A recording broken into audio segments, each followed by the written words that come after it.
Hello everyone.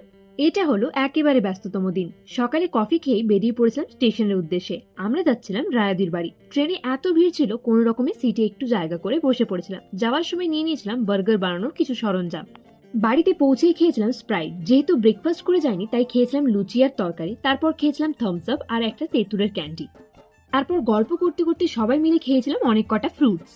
ভেবেছিলাম এখানে এসে হয়তো দীপার চেঁচিয়ে খাওয়ানোর হাত থেকে আমি বেঁচে গেলাম। তারপরে বুঝলাম এটা তো প্রো ভার্জন। ওখানে তো শুধু একা দীপা ছিল, এখানে অনন্যা, রায়াদি, জামাইবু সবাই মিলে বলে এটা না খেলে কিন্তু ছাড়বো না। পালানোর কোনো উপায় না পেয়ে সব কটা এক একটা করে শেষ করেছিলাম। একটা ম্যাঙ্গো আইসক্রিম খেয়ে বসে পড়েছিলাম লাঞ্চে। লাঞ্চে ছিল কুচি ডিমের কারি, রসুনের আচার, স্যালাড, চিকেন, পনির আর সব মিশেলে ডাল। সেদিনের সমস্ত রান্নাটাই দীপা করেছিল। সন্ধ্যায় গেছিলাম আমরা মেলা দেখতে, সেখানে তো খেয়েছিলাম আমরা চপ, আর রাতে ফিরে খেয়েছিলাম বার্গার।